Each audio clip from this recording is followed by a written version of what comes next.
Hi, thanks for stopping by. Today we're going to be looking at these film photos that I shot nearly over a year ago. Mostly because I've been binging Attack on Titan, and I care about my job. I also shoot medium format for the first time. It's a disaster, and I hope you enjoy it.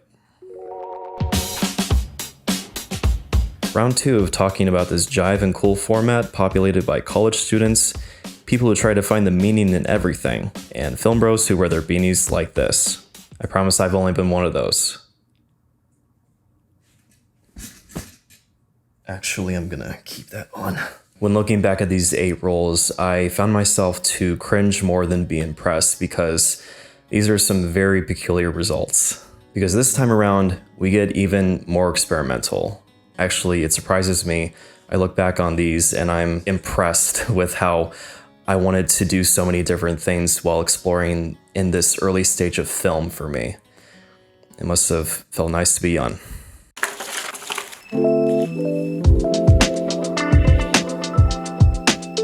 Starting off with Uncle Portra 400. My sister invited me to go bar hopping with some of her friends, and I definitely should have used my flash. I actually dig this one despite it being so shaky. It feels like one of those old moody pieces you would see on a wall at a 50s diner. The next day at work, I snapped this photo outside of our office, and it's a great way to start off this video. The only thing I would change is the painting in the bottom right corner. I think the light coming through the window steals the spotlight enough to distract people from that, but all the same, I find the photo to be a good piece.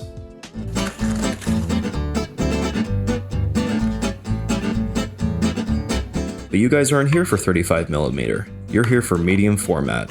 It was during the previous roll of 35mm film that my colleague / widely renowned country singer, John Mayer, recommended I try shooting medium format, a stock that is more than 3 times the size of 35mm. And as the folks say, everything bigger is better, besides M&Ms. The mini M&Ms are far superior, and if anyone wants to fight me on that, then try me!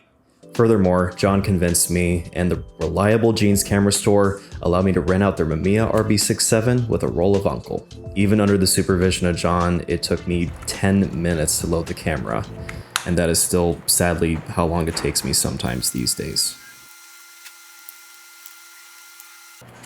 Okay, something that helps with that. It's not staying in for some reason. Well, okay, here's what you need to do. So turn the dial to where you have it until you have the point you want to put in face up. Gotcha.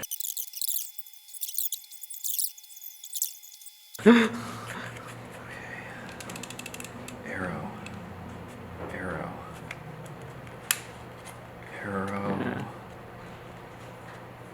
Yeah. Arrow. Okay. Trying to get. And just lock it. I just forgot everything I just did. After loading the behemoth, I asked John if he could step in and be my first subject. So I set the exposure, I took a deep breath in, and I took my first shot on medium format. Here's the outcome, and it's not a bad start. The first thing to notice is medium format renders images much smoother than 35mm does. You still get that familiar grain, but 120 just hits different. Let's take a further look. I was doing a portrait session with my 2 friends, Lizzie and Amelia, where I shot mostly digital but also film. I took the shot on medium format, and to this day, it's still probably one of my favorite portraits taken on 120. Upon reflection, I wish they were facing the light just a tad bit more, but because they're at such an angle, the sunlight makes for a really nice rim on both of them, not to mention the gorgeous orange trees in the background. I took the same shot on my Olympus, and while the light is really nice on them, I think I still prefer the 120 shot even though they were taken at the same settings. You compare and contrast the two, and because medium format gives you so much more information, the image allows you to be more dynamic with your result, and especially with a portrait session, ends up becoming way more pleasing to the eyes, and I'm all here for it. However, I was losing light quickly, and so I decided to try my hand at taking some portraits with the medium format camera while it was on a tripod, and it was so dark that I couldn't even see into the viewfinder and make out an image, which led to one being completely out of focus and the other being kind of cool but still noticeably a mistake. Despite all that, the ladies did a fantastic job, and it was more than great to make their acquaintance. That's a wrap!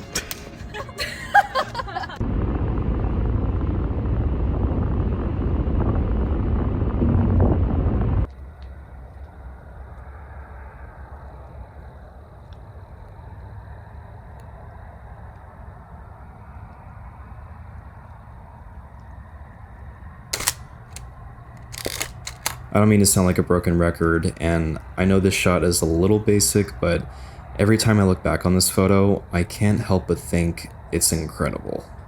The wispy cirrus clouds in the sky are really what does it for me. So to finish up Uncle Portra in both my medium format and 35mm camera, whether it was cloudy or sunny during the season, I made it my mission to capture fall in its complete element.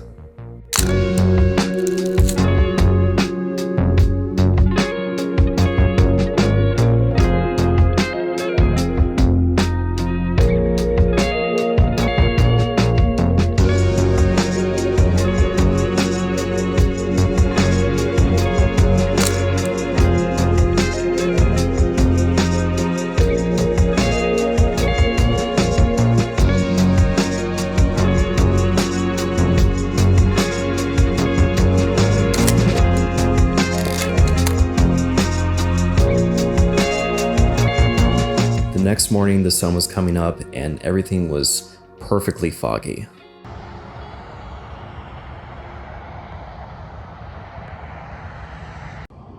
I recklessly pulled over on the highway and saw the perfect shot. Once again, I set the exposure, took a huge breath in, and yeah, so this shot didn't happen. The day before, I snapped these trees, and as you can see on the film, it ends right there, which is really bonkers to me because the camera was telling me on the film back that it was still only on shot 8. So could be that I advanced the film way too much, or maybe there was just an internal problem with the film back itself, or maybe I'm cursed. Whatever the case, the shot of that rising sun did not happen, and it still haunts me to this day.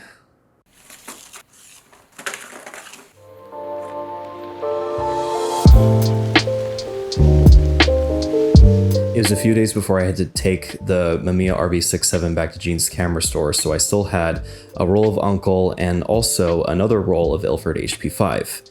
I decided to speedrun them, and I was loading the Portra 400 into the film camera, and there was just a huge malfunction internally with the film back again. John did everything that he could, but he couldn't really fix what had happened internally. The film was advanced way too much, so the only option that we had was to shoot the film backwards, or red scale for another word. And when I took it to Gene's for developing, I received nothing back. So call it a lost cause, a momentary lapse of reasoning.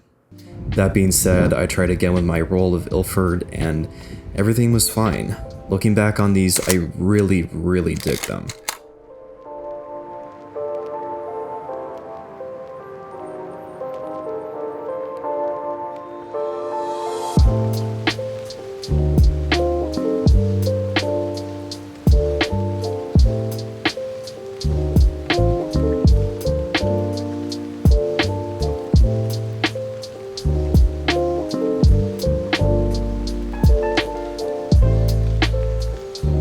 Especially this one of a house that has more windows than a potato has eyes.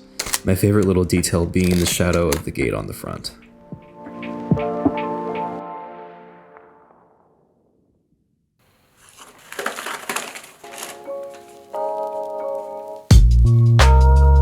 The last time I did some exposures with Fuji C200, I was pleasantly surprised with how well it performed in comparison to Uncle Portra. With this in mind, I figured it would be a worthy stock to document my sister's upcoming birthday and our Thanksgiving together, and I can't help but really feel like I made a good choice.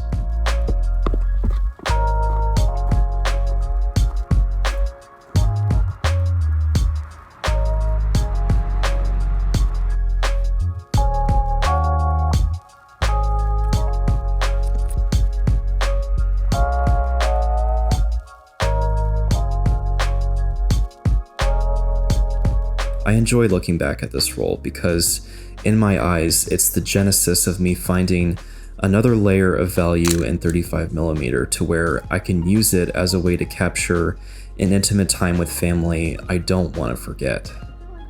And seeing as how I shot these back in the fall of 2021, and I'm still able to place myself in the environment and the moment that I took them in, it just really adds to this hobby that I've decided to pursue. Something that's also pretty huge is that before all of this, I picked up a new lens for my Olympus, which happens to be the Tokina 28mm 2.8.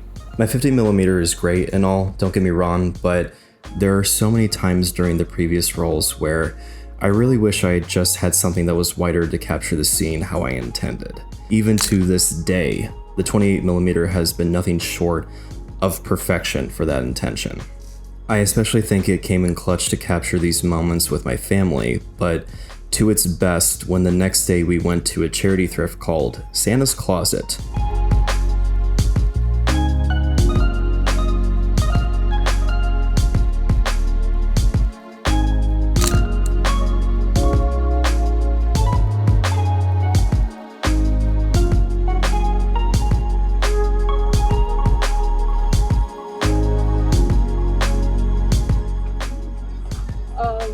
It's okay, Mom. It was in the back of the place. There was this little shed wedged between these groups of trees, and I loved how this turned out. The chair legs sticking out in the opening of the door, the pink hue of the shed, is what makes this image hit for me.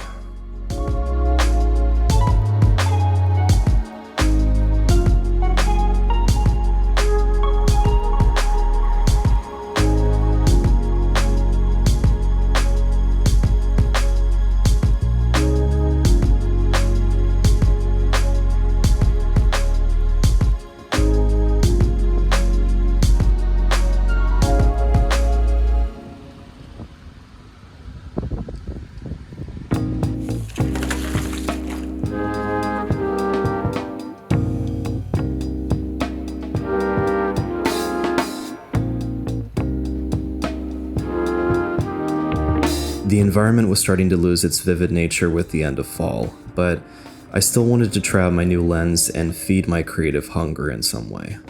Ilford HP5 was a stock that really impressed me the last time I shot it, so I decided to give its brother, Ilford XP2, a round in my Olympus.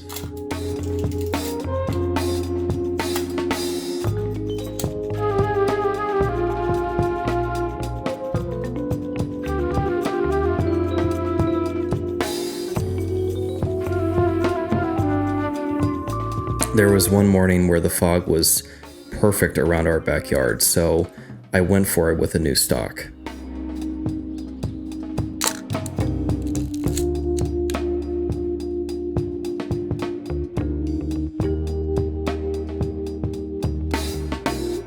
In our backyard, there was this Chang that was hanging from a tree, so I decided to try out a shot both on my 50mm and my 28. I don't know which one I like better.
Sometimes Indiana likes to remind me of how it can pass the vibe check when it wants to. I would have taken more photos that morning, but I was getting to the edge of the forest and some of the hunters were yelling at me for walking around on my own property, apparently. Regardless, our cat Sunny greeted me when I got back, so all was well.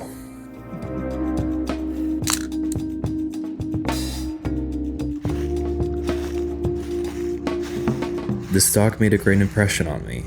The contrast is nice, the highlights and shadows are attractive, and the detail is great too.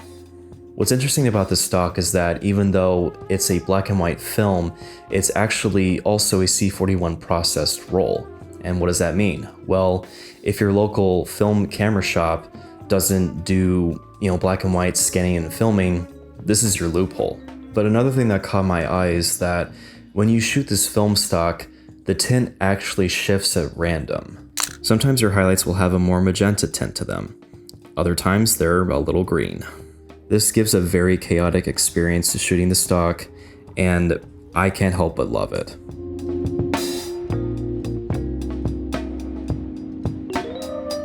But not nearly as much as I love this frame that I got when we were doing a tour of a new work building. It scares me because I almost didn't take this photo, but I forced myself to go back, which resulted in this very secluded and mysterious piece that I still pat myself on the back for. Some people may look at this and they want to turn the corner and see what's ahead. Others would run away. Easily one of my favorites from this set.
My chaotic kick was still in motion, but instead of reliving my youth and ding-dong ditching my neighbors, I put in a roll of expired Kodak 400.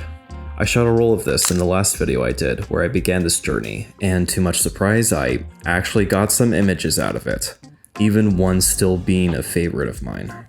And much like a box of chocolates, you never know what you're gonna get when you shoot with this stuff. But at least with expired film, you won't be left with a kid and losing the one that you love. I miss you, Jenny. There's a part of me that really enjoys shooting with expired film because it goes to show how long-lasting this stuff can really be. And to add on to that, it yields really unpredictable results as well. Because some of these shots I really dig, especially these ones of when we were visiting family for Christmas. I specifically like this one of the bench where the light is hitting just right and this playground house with its vibrant appeal. I look back on these shots and can't help but feel like that there's a hint of innocence attached to them. And a honorable mention being this Santa Claus on a motorcycle, resembling that of a piece of sandpaper. Seeing as how this film stock was left over from my mother, I decided to go over to my grandmother's house and document the interior for some faded, worn out results, which is exactly what I received.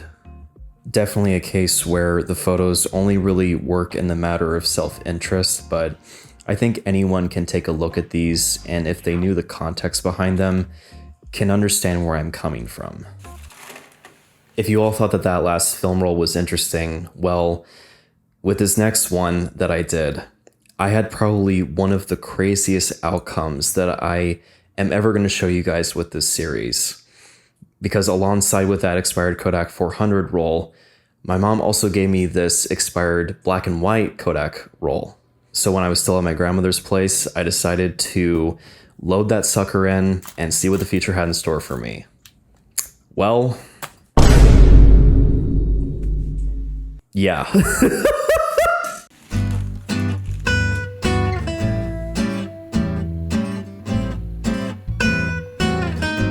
In a nutshell, here's what happened.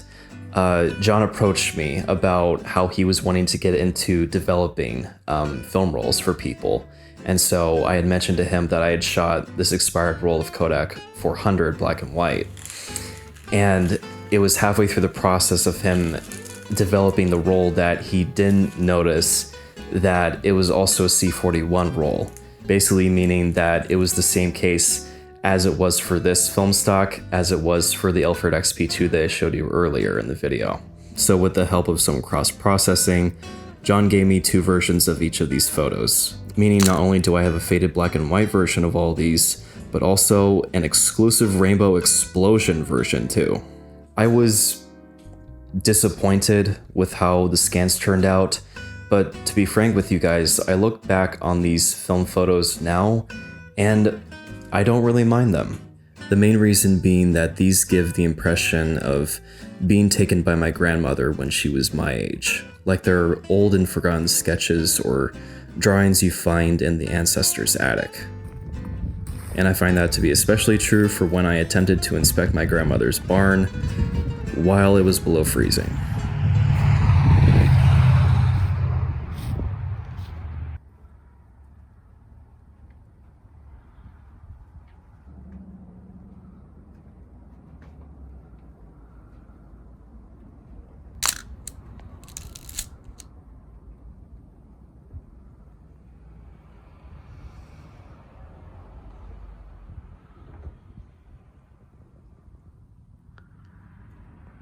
Definitely should have brought a tripod for the interiors. They basically look like stills from a snuff film because of it. But it's this one of the outside that I really enjoy. Again, it has that quality of being an ancient relic or rough sketch your folks did. Others would see this to be a total misfire, but with the context I have, I can't help but love it deep down.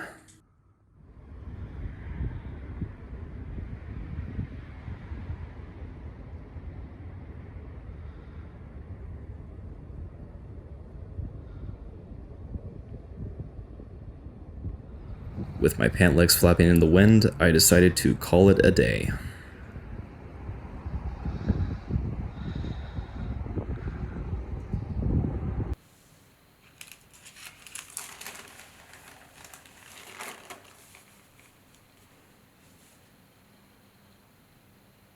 What better way to capture the element of Christmas than with Uncle Portra? Kicking things off with a Christmas-inspired photo shoot that I did with my friend M, where I shot mostly digital, but I also got a few frames on film.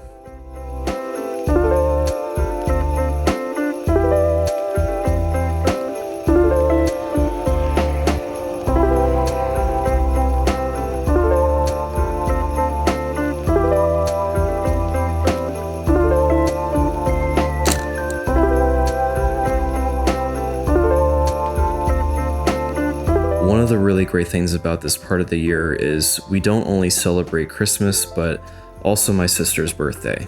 Our mother, for some reason, allowed us to throw the birthday party at our grandmother's house, and I saw this to be the perfect opportunity to flash some people with my camera.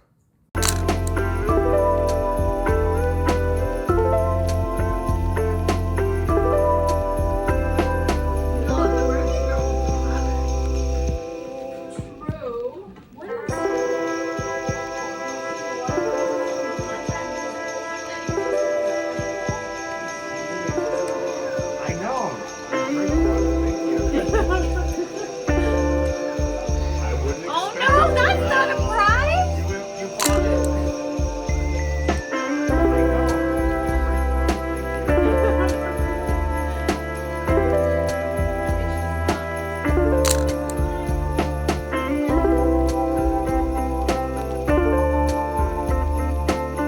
It was during the party my friend Justice asked if he could take a few photos of me while he was inebriated.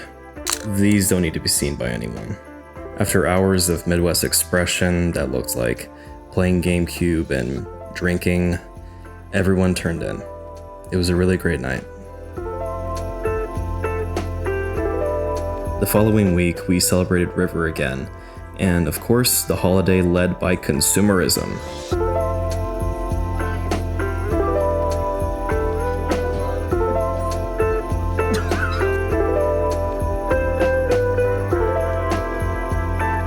Crit and Chris made an appearance as well.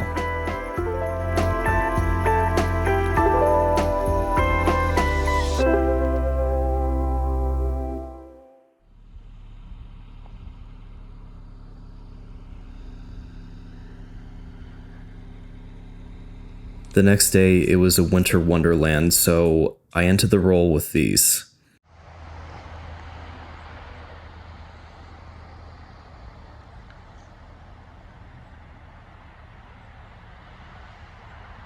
This one of our barn being one of my favorites from these rolls. A photo where I remember shooting it and having the gut feeling it was going to turn out exactly the way I wanted it to.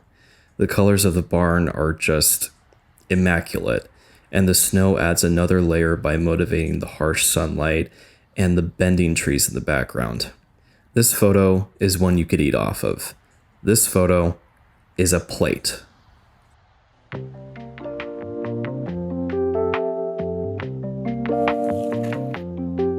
And that's all she wrote. 3 rolls of Portra 400, a roll of Ilford HP5, Ilford XP2, and Fuji C200, and an expired roll of Kodak 400, and its black and white counterpart. Making this video now, I find myself to be very proud of myself for being so adventurous, especially this early on in my film journey. But the reason why I find this to be so funny is that at the time of recording this video, I'm about 90 film rolls in, and I'm more than confident to know what my go-tos are for any setting, any environment that I want to photograph nowadays. But even acquiring that knowledge and obtaining that bias of mine, I still find myself to go out and seek new film stocks and new film cameras to try out because I love to expand this medium that I've decided to go into. And each time that I put in a roll of film, the passion becomes even deeper for me. And if I had to pick a favorite from all of these rolls, I think it has to go to that hallway that I took on Ilford XP2. And I think the reason revolving around that is just simply of how when I took this photo, it kind of is what got me into liminal photography, which down the road, you guys will see me get further into that part of photography. And it's one of my favorites to do. It goes to show that this facet of artistic expression has so many layers of education and exposure, no matter how far you get into it. If anything from this whole entire experience with these past 8 rolls, I know for sure that I'm really, really hungry to shoot more medium format because the image quality and the value that you get back from all of those scans and results is just incredible. But I'm gonna go ahead and cut it here because in the next video in this series, we are going to be traveling to the city of Orlando, Florida. But just being given that information, you guys can probably ascertain pretty easily what we're gonna be doing there. It rhymes with Wisney Dold.